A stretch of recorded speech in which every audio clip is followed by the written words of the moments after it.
in fair Verona, where we lay our scene. Those were the opening words of William Shakespeare's epic 16th century love story, Romeo and Juliet, which was set on the streets and of course on the balconies here in Verona, Italy. Today I'm going to be doing a little bit of exploring, trying to split the fact from the fiction and just learning a little bit about this incredible city.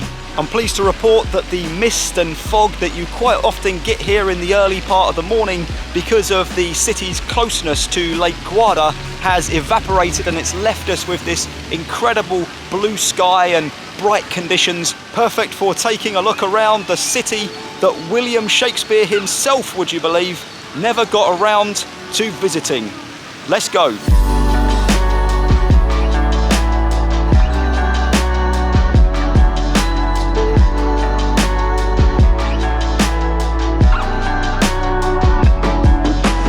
We're going to start off this morning at a place called Piazza Bra, which is one of the main squares in the city. It's a really pretty place. Walking in from my accommodation this morning, only a couple of minutes away, you walk in through a large archway with this decorative clock, and you're immediately greeted by this massive square with a really pretty garden in the centre, a lovely area for relaxing. It has trees and benches and fountains, and then on one end is this large yellow city hall building with these elaborate pillars next to the castle-like top of the commune, which I think is that building right there behind me. Across the other side are these historic, colourful buildings lit up nicely in the sun. They appear to be mostly restaurants, cafes and bars, perfect for sitting in again and just watching people pass by. Perhaps though the most distinctive part of the square itself is the giant Roman era arena, which is the third largest in Italy. It is a place I'm hoping to stop by and visit tomorrow. You can go inside, but you need a ticket, so we'll do a little bit of investigation work tonight in the hotel, and hopefully tomorrow in the next video we will have a look inside.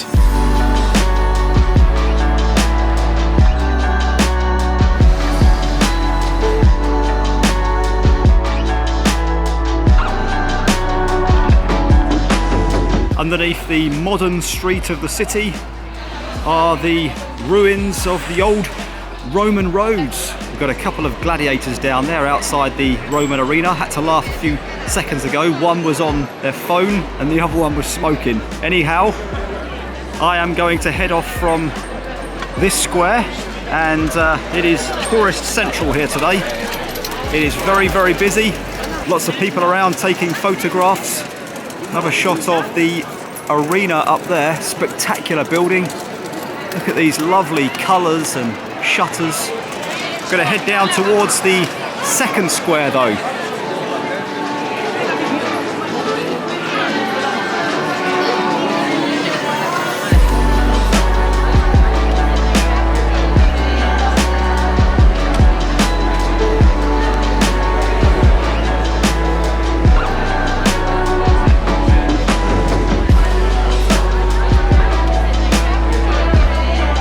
These magnificent, spectacular buildings around here.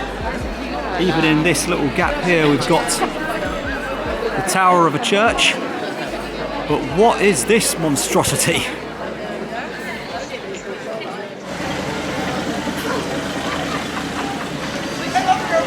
I genuinely thought it was going to be almost impossible to outdo the last piazza, but I think I've found one just as magnificent. I think what we're going to do is take a walk through it. There's Christmas markets over there behind me. We'll walk through the markets and I'll tell you a little bit about the history of Verona. Right there is the Lamberti Tower. Seems to be people up there, so I might investigate further in a couple of moments, see if I can get a ticket, go up to the top. But look at this. This is unreal. There we go, look at all these different colourful buildings, frescoes right there ahead on that one. Very well decorated. Lots of balconies and plants. The square is lined with shops, restaurants, and of course in the middle here we have this rather impressive Christmas market. So I'm going to have a walk through, and I'll start by telling you that the Romans were here. They took the city in 89 BCE. So we don't know exactly how old Verona is, but we do know that the city is at least 2,000 years old. It was conquered by Napoleon more recently in 1797. Might be after some hats, so I'll keep my eye out while I'm walking around. So from 1797 it belonged to France, but Napoleon lost it to Austria a year later, and then it was returned to Italy when the Austrians left in 1866. It's been part of Italy ever since. So now a big city. It has a population of 250,000 people. And it is in the Veneto region of Italy. Look at this for a statue and a backdrop. What a majestic fountain. I can see a Christmas tree up ahead as well. Another tower in the corner there. Verona really is something else. There we go, we'll look back at that tower once more. That is a medieval tower, I don't know if I mentioned it, from 1172. Just imagine being built all those hundreds of years ago. Let's go and see that Christmas tree. The other side of that fountain, just looking back at it. And we've got lots of restaurants here on the right. Someone's just broken something. And again, look at those incredible buildings across the street there. Christmas tree straight ahead now with the art museum behind it.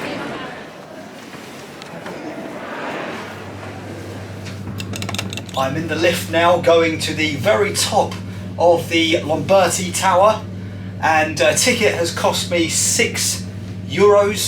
You can either walk up or catch the lift. I was going to walk, but it's been a lot of walking done today, so I figured I'd catch the lift. It is definitely going up further than I thought it was. It's a very tall tower. Here we go then. I think we are approaching the top, so we will check out the view together. There we go. We've got to keep going up. Let's take a look at these views.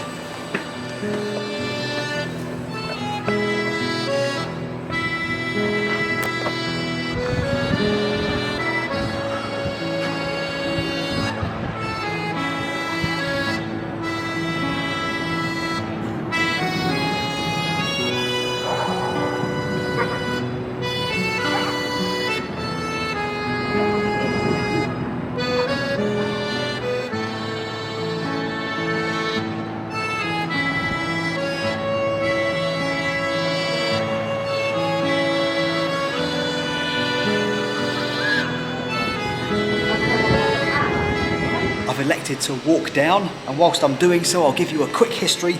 What I learnt whilst I was up there: the tower was first constructed in the 1100s by the wealthy Lamberti family, who were later on banished from the city. I'm not sure why. In the 1400s, the tower was struck by lightning and collapsed. It was reconstructed in the 1400s, and in the 1700s, a clock was added to the tower.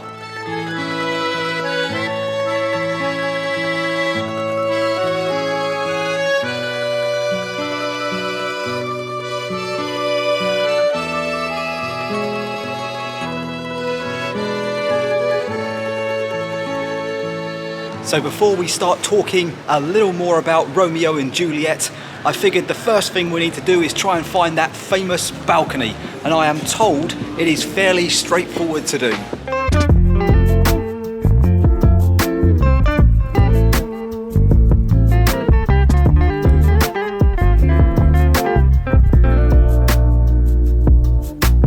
I have never seen so many balconies all in one place.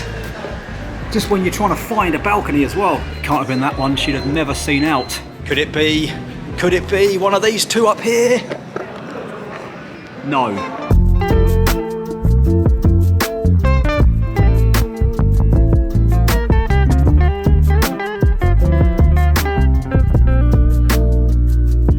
It's just got to be round here somewhere. I'm getting close, I can feel it. I know that it's somewhere right here. Ah, here we go. There we go. That's not it either. You know, I don't know how Romeo found this place. Things could have ended very differently in this play.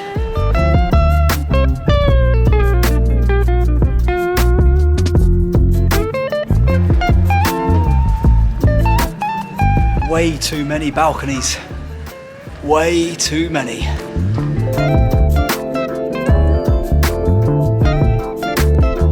Nope, not this one either. That one right there is definitely not it. Nope, nope, nope.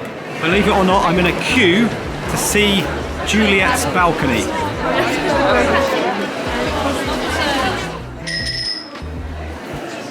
And there it is. Juliet's balcony.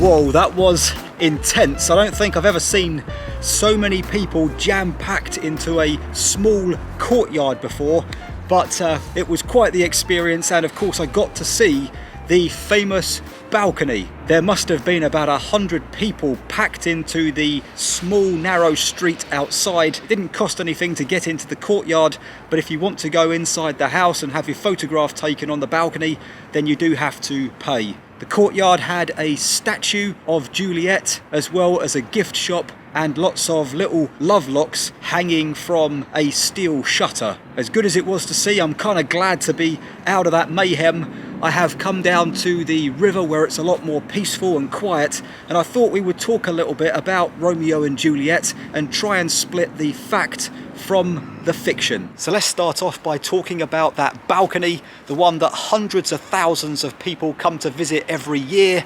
Well, William Shakespeare's play dates back to the 16th century, and that balcony wasn't built or extended onto that house until the 20th century. Romeo and Juliet are fictional characters, however, their families, the Capulets and the Montagues, were based on real families who feuded here in Verona long ago.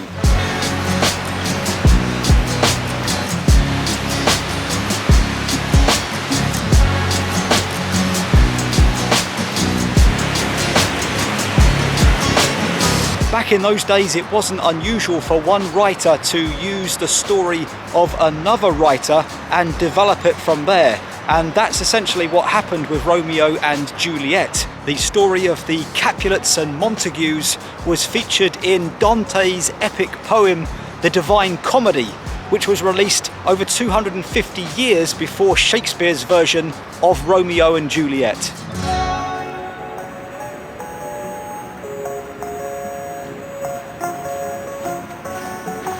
And once again, if we forward wind to 1562, a guy named Arthur Brooks wrote a story called The Tragic History of Romeus and Juliet. It once again featured a deadly feud between the Montague and Capulet families. With a little bit of luck, he found all of that interesting. However, what I find most interesting is the notion that even though when I came here I knew that that balcony had nothing at all to do with the play, I still had to go and visit it. Go figure.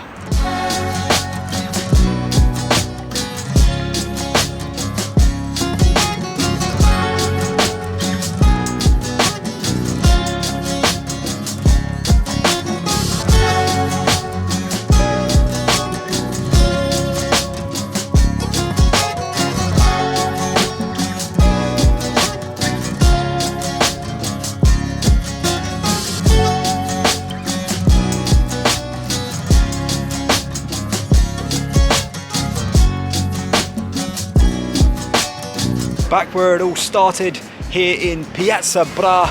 What a place. I thoroughly enjoyed taking a look around Verona today. Tomorrow I am still here, still looking around, still exploring. In fact, I'll be inside with a bit of luck. The Roman arena behind me there, 2,000 years old. So we'll see what that's like inside. But thanks for watching the video. Catch you in the next one.